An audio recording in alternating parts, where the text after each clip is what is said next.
Então, gente, voltando aqui, né, as questões, né, ficou faltando aqui mais 10 questões, né, de poder vinculado e discricionários, e vamos manter aí a nossa meta. Então, aí, questão de número 11, né, juiz substituto. Os poderes administrativos são prerrogativas outorgadas aos agentes públicos para a consecução dos interesses da coletividade. A respeito desses poderes, ele quer a opção correta, né? Então, vamos lá. O pagamento de multa aplicada em decorrência do poder de polícia não pode configurar condição para que a administração pratique outro ato em favor do interessado. Então, o que ele está dizendo aqui, né? O pagamento de multa aplicado em decorrência do poder de polícia não pode configurar uma condição para que a administração pratique outro ato em favor do interessado. Poder de polícia, em regra, ele é discricionário, né? Então, seguindo aí. Poder restritivo da administração.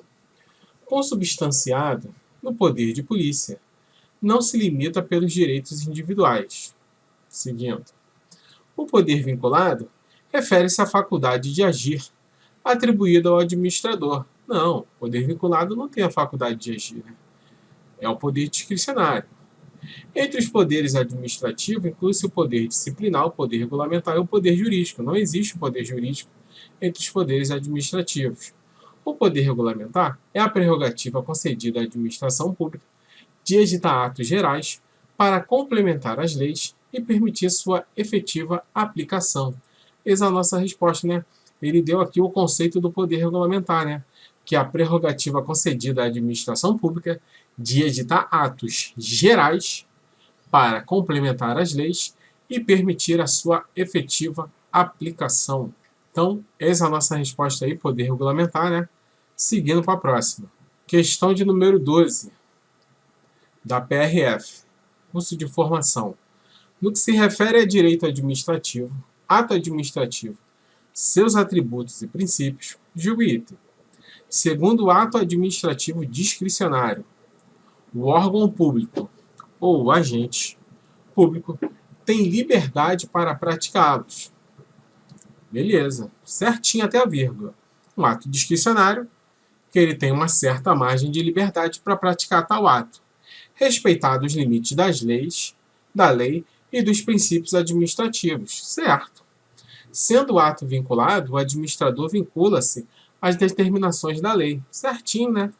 Perfeito aí o conceito aí de tanto de ato discricionário quanto do ato vinculado. Próxima questão, questão de número 13. Questão de procurador do MP. À luz da jurisprudência do STJ, assinale a opção correta. Letra A. No exercício do poder discricionário, a administração pública pode aferir o momento oportuno para abertura de concurso público. Porém, com fundamento no mesmo poder, não pode ela cancelar certame em andamento, em razão de critérios de conveniência e oportunidade. Claro que ela pode cancelar sim, né, o concurso em andamento, até mesmo em virtude do poder discricionário, né? Entendimento do STJ, né, que cabe à administração pública no exercício do poder discricionário, né, decidir quanto ao momento oportuno de abertura do concurso público e, na mesma linha de raciocínio, também aferir sobre a necessidade ou não do cancelamento, né, do certame em andamento, dentre os seus critérios de conveniência e oportunidade. Então, nós vimos aí, né, que o concurso da Polícia Civil do Paraná foi cancelado. Então, pode sim cancelar, tendo motivo aí, tem como cancelar. O poder dever da administração pública de punir as faltas cometidas por servidores públicos é imprescritível e demanda prévia apuração em processo administrativo, assegurando-se o contraditório e a ampla defesa. Então está aqui, né? O que ele está dizendo? Que o poder dever da administração pública de punir as faltas cometidas por servidores públicos é imprescritível e demanda uma prévia apuração em processo administrativo. Então, de acordo com a lei, de acordo com o artigo 142 da Lei 8.112, prescreve sim, então ele está dizendo aqui que é imprescritível, mas prescreve sim, né, aplicar a penalidade administrativa. 5 anos para demissão, 3 anos para suspensão e 180 dias o quê? Para advertências. Então, Ele está dizendo aqui, por faltas cometidas por servidores públicos, é imprescritível. Então, não é imprescritível. Tem prescrição, sim. De acordo com o artigo 142 da Lei 8.112, 5 anos para o ato de demissão, 3 anos para o ato de suspensão e 180 dias para o ato de advertência. Um dos pressupostos para o exercício do poder de polícia é a ocorrência de violação individual a determinada limitação administrativa. Então, um dos pressupostos para o exercício do poder de polícia é a ocorrência de violação individual a determinada limitação administrativa. Beleza. Hipótese em que a administração pública poderá valer-se de meios indiretos de coação, como a imposição de multa. Certinho. Providência esta que não será possível nas hipóteses de violação massificada. Aí não, né? Aí ele deu uma escorregada, né? Providência esta que não será possível nas hipóteses de violação massificada. Então, em virtude do posicionamento do STJ, né, o poder de polícia se justifica tanto nas hipóteses de violações individuais quanto nas massificadas. Então, o poder de polícia se justifica tanto nas hipóteses de violações individuais quanto nas violações massificadas. Partindo aí para a próxima questão. Especificamente no que concerne aos desvios de conduta dos servidores públicos, que implique prejuízo ao erário, o poder disciplinar da administração pública não pode ser exercido com fundamento na lei que disciplina o regime jurídico único dos servidores públicos federais. Certinho, né? Vamos ler de novo. Especificamente no que concerne aos desvios de conduta dos servidores públicos. Então, desvio de conduta dos servidores, que implicam prejuízo ao erário. Então, teve um desvio de conduta e teve um prejuízo ao erário. O poder disciplinar da administração pública não pode ser exercido com fundamento na lei que disciplina o regime jurídico único dos servidores públicos federais. O poder disciplinar da administração pública não pode ser exercido com fundamento na lei que disciplina o regime jurídico único dos servidores públicos federais. Perfeito. Já que os dispositivos correspondentes foram tacitamente revogados pela Lei de Improbidade Administrativa. Errado, né? A Lei 8.112, né, ela não foi revogada, né, pela Lei de Improbidade Administrativa. Então, as penalidades que se encontram lá na Lei 8.112 não foram revogadas pelas penalidades que se encontram na improbidade administrativa. Então, as penalidades que se encontram na improbidade administrativa é por lei civil, né? Está ali, né? Tem um amparo da lei civil, enquanto que as penalidades que se encontram na Lei 8.112 são as penalidades administrativas. Uma complementa o outro. Então, a lei de improbidade administrativa, que nós vamos ver daqui para frente, né? Vamos ver, depois de terminar esses exercícios aqui, vamos ver atos e vamos pegar a improbidade administrativa. Então, ela não revogou a Lei 8.112. Então, está errado aí, né? Os dispositivos que tratam da penalidade dos servidores públicos na Lei 8.112, eles não foram revogados pela Lei de Improbidade Administrativa. Esta trata de penalidade na esfera civil, né? E nada impede também que seja o quê? Punido na esfera administrativa. Pode ser punido tanto na esfera civil quanto na administrativa, cabendo tanto a Lei de Improbidade Administrativa quanto a Lei 8.112. Então está errada a questão. A administração pública, considerando o interesse público e com fundamento no poder discricionário, então está aqui a administração pública, considerando o interesse público e com fundamento no poder discricionário, pode atribuir nova lotação ao servidor público. Hipótese em que se admite que a motivação do ato seja posterior à remoção. Então, eis a nossa resposta, né? Certinha a questão, né? Então, a administração pública, considerando o interesse público e com fundamento no poder discricionário, né? Que ele tem essa discricionariedade de poder atribuir nova lotação ao servidor público, que é a remoção de ofício, né?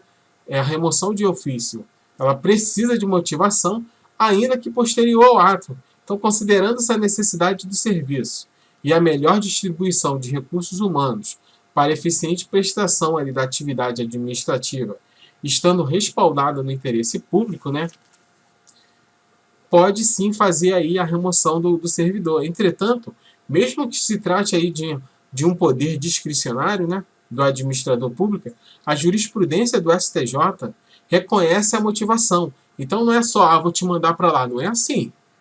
Então ele precisa motivar o ato, né? O ato precisa estar motivado. Vou te remover para outro estado, por isso, por isso, por isso. Ainda que a posteriori. ao ato da administração, remove o servidor. Então, essa é a nossa resposta, pode remover o servidor ex officio, né, em virtude da administração pública, motivando o ato, né, e com o poder discricionário. Questão de número 14. No que concerne a aspectos relacionados ao direito constitucional, ao direito administrativo e ao direito penal, julgue o item. Em face do poder discricionário da administração pública, o policial rodoviário em serviço, diante de uma infração de trânsito em uma rodovia federal, deve agir com observância aos critérios de conveniência e oportunidade. Em face do poder discricionário da administração pública, o policial rodoviário em serviço, você, policial rodoviário, né? Concurso da PRF aí, inclusive aí tá para ser, né, suspenso novamente. Diante de uma infração de trânsito em uma rodovia federal, então ele viu uma infração de trânsito diante de uma rodovia federal, deve agir com observância aos critérios de conveniência e oportunidade? Claro que não, né? Ele deve agir de acordo com a lei. O que a lei manda? Que ele deve agir, punir o malandro ali que agiu com uma infração de trânsito. Então ele não tem essa liberdade de punir e não punir. Ele tem que punir, seguir a lei. Logo está errado, né? O poder não é discricionário, o poder é vinculado à lei. Então preste atenção nas questões aí, tá? Fica ligado. Não deixa a CESP te enganar, não. Acerca dos poderes administrativos, assinale a opção correta, questão de número 15. Se for causada por insuficiência de provas, a absolvição de servidor réu em ação penal ou aberta, devido a fato apurado também em processo administrativo, levará à absolvição desse servidor também no âmbito administrativo. Não. Cada um no seu quadrado. De acordo com o STJ, manifesta-se o poder discricionário quando o juiz impõe a pena ao condenado após a sentença condenatória. De acordo com o STJ, manifesta-se o poder discricionário quando o juiz impõe a pena ao condenado após a sentença condenatória. Eis a nossa resposta aqui. Vamos ver as demais. Com relação ao poder hierárquico, pode ser objeto de delegação pelo superior hierárquico a decisão referente a recursos administrativos. Não, né? Não pode delegar o superior hierárquico em relação a recursos administrativos. Tem lá uma série, né, de atos que são indelegáveis. Nós vamos lá no resuminho. O poder de polícia, em sua dupla acepção, restringe-se a atos do poder executivo. Não, o poder de polícia tem no poder legislativo, no poder judiciário. Não se restringe somente ao poder executivo. A autorização de uso de bem público é ato praticado pela administração pública no exercício do poder vinculado. A autorização de uso de bem público é ato praticado pela administração no exercício do poder vinculado. Não só no poder vinculado, no poder discricionário também. Vamos ao resuminho. O poder hierárquico significa a faculdade de que dispõe a administração para organizar seus serviços e atividades. E é uma decorrência lógica do artigo 2º, né? A hierarquia completa-se com a disciplina, que significa estrito o quê? Obediência às ordens legais e regulamentares. Então tá aqui, né? Nós vimos já a definição, né, de poder hierárquico, né? Então tá aqui, né? Atenção, o STF considera como autoridade coatora o agente que praticou o ato, ainda que tenha feito por delegação, conforme dispõe a súmula vinculante 510. Por fim, cumpre salientar que a lei expressamente proíbe a delegação de competência. Então, ela proíbe a delegação de competência, consequentemente, de avocação, nessas três situações. No caso de competência exclusiva definida em lei, não pode delegar e nem avocar. Para a decisão de recurso hierárquico, também não pode delegar e avocar. E para a edição de atos normativos. E lá na questão diz, né, para a decisão de recursos hierárquicos. Com relação ao poder hierárquico, pode ser objeto de delegação pelo superior hierárquico. Então não pode, né? Em relação ao recurso administrativo, nós vimos que tanto delegar e avocar não pode ser delegado. A absolvição na esfera penal por insuficiência de provas em nada repercute na óbita administrativa, incidindo, portanto, a regra geral, que consiste o quê? na independência e incomunicabilidade das instâncias civil, penal e administrativa. Apenas as absolvições por negativa de autoria ou do próprio fato em si fazem coisas julgadas na esfera civil e administrativa. Apenas as absolvições por negativa de autoria ou do próprio do fato fazem coisas julgadas na esfera civil e administrativa. A jurisprudência do STJ vem se manifestando no sentido de que, após a conclusão de que o réu deve ser condenado, o juiz, ao passar a etapa de dosimetria da pena, exerce o poder discricionário, na medida em que deve, à luz de todos os elementos e circunstâncias do caso concreto, chegar à pena mais adequada ao sentenciado. Então tá aqui, né? Jurisprudência do STJ vem se manifestando no sentido de que, após a conclusão de que o réu deve ser condenado, o juiz passa a etapa da dosimetria da pena, que exerce o poder discricionário, na medida em que deve, à luz de todos os elementos e circunstâncias do caso concreto, chegar à pena mais adequada ao sentenciado. Então, ele exerce o poder discricionário para chegar à pena mais adequada ao sentenciado. Então, de acordo com a STJ, manifesta o poder discricionário quando o juiz impõe a pena ao condenado após a sentença condenada. Então, de acordo com a STJ, manifesta-se o poder discricionário, o juiz manifesta o poder discricionário, ele impõe a pena ao condenado após a sentença condenatória. Nós vimos que no poder hierárquico não pode ser objeto de delegação, né, em relação a recursos administrativos.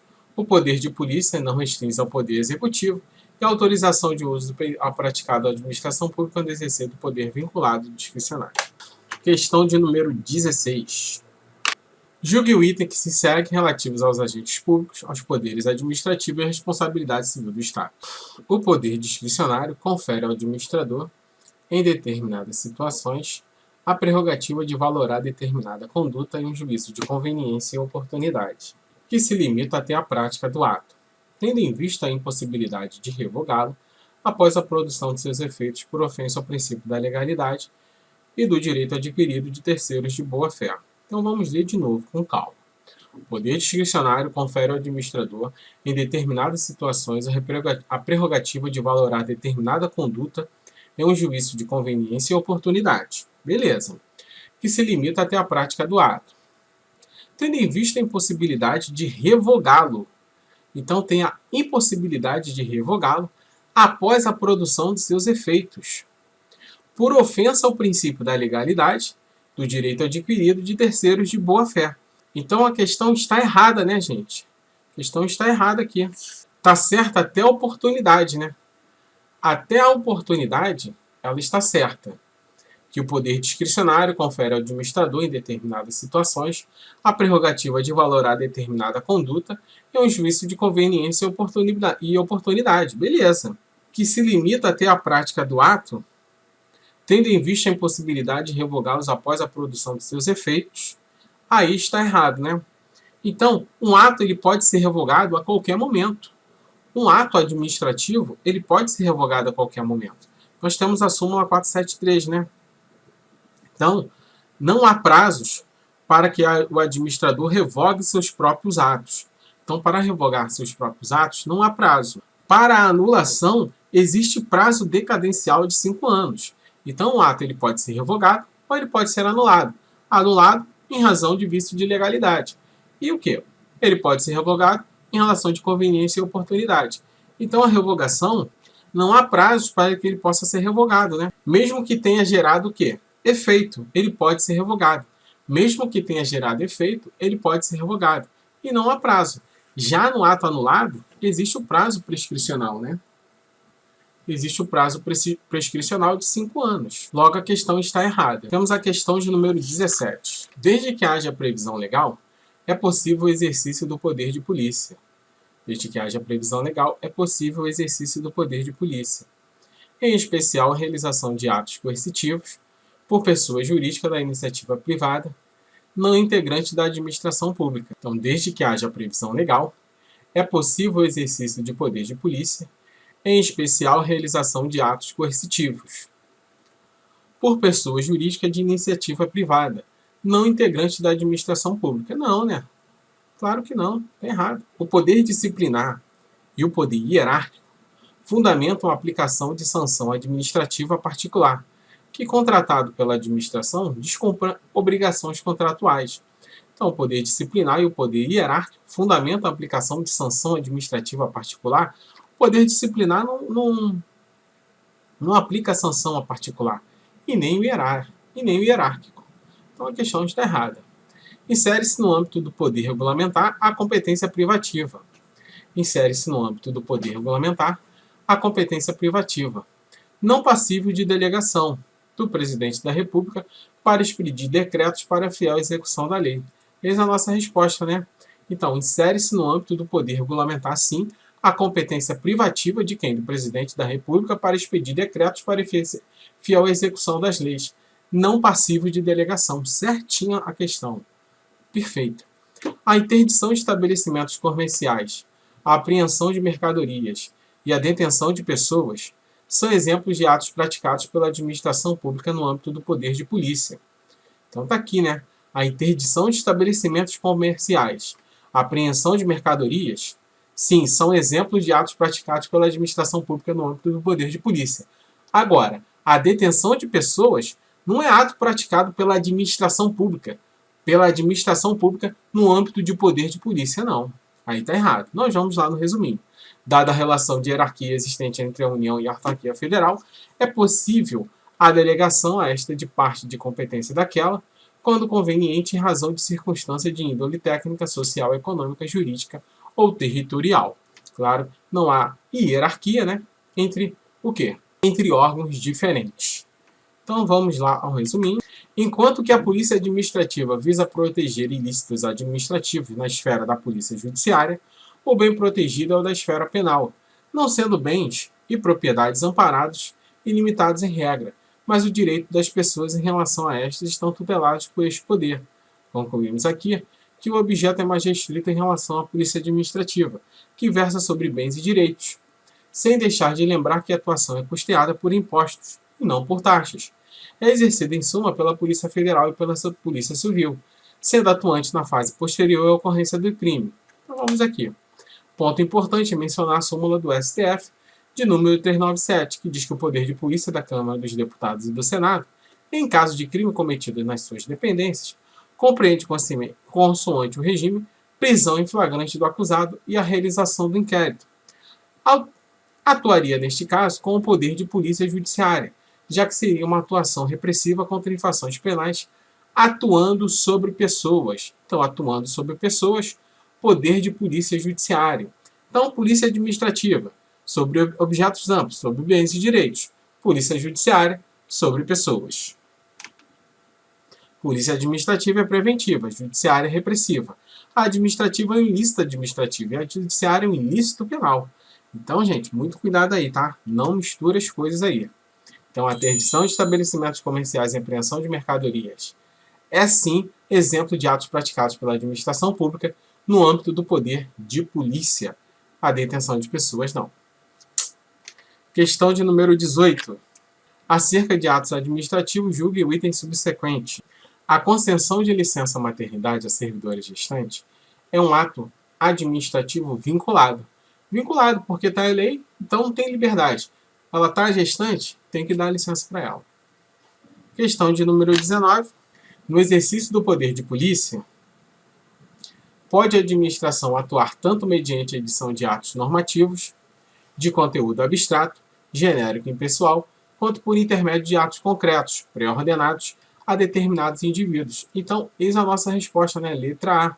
No exercício do poder de polícia, pode a administração atuar tanto mediante a edição de atos normativos, de conteúdo abstrato, genérico e impessoal, quanto por intermédio de atos concretos, pré-ordenados a determinados indivíduos. Caracteriza-se excesso de poder, uma das modalidades de abuso de poder, se o agente público, no exercício de sua competência, atua afastando-se do interesse público. Então, aqui, não é o excesso de poder, sim um desvio de finalidade, né? Que é uma das modalidades de abuso de poder, se o agente público, no exercício de sua competência, atua o quê? Afastando-se do interesse público. Ele tem a competência para fazer aquele ato, mas ele faz o quê? em virtude de terceiros, em virtude de si mesmo, mas não no interesse público. É desvio e não excesso. Os agentes do poder público podem renunciar aos poderes administrativos a eles outorgados. É irrenunciável. Então, é irrenunciável. Eles não podem renunciar. A conveniência e a oportunidade são elementos essenciais do poder discricionário. Perfeito. Podem ser valorados pelo administrador público no momento em que o ato é praticado, mas não posteriormente, quando esse se eventua a revogação. Não, ele pode ser praticado posteriormente também, né? E a característica, né, da revogação é justamente a discricionariedade, né? Porque ele é discricionário, então ele pode revogar o ato. O poder hierárquico consiste no escalonamento em plano vertical dos órgãos e agentes da administração pública, com a finalidade de organizar a função administrativa. Serve de fundamento para a delegação, pelo agente, das competências exclusivas que são atribuídas por lei. Competência exclusiva não é ato de delegação. Competência exclusiva não é ato de delegação. Então estava certinho até aqui, ó. O poder hierárquico consiste no escalonamento em plano vertical dos órgãos e agentes da administração pública, com a finalidade de organizar a função administrativa, serve de fundamento para a delegação. Perfeito. Pelo agente das competências exclusivas que são atribuídas por lei. Esse finalzinho aqui está errado. Questão de número 20. No que se refere aos poderes da administração, julgue o item a seguir. O poder discricionário diz respeito à liberdade da atuação que possui a administração pública, podendo valorar a oportunidade e a conveniência da prática de ato administrativo, desde que sejam respeitados os limites legais. Certinho a questão, né? Para você que gostou, deixe seu like, se inscreva no canal, não sai daí não.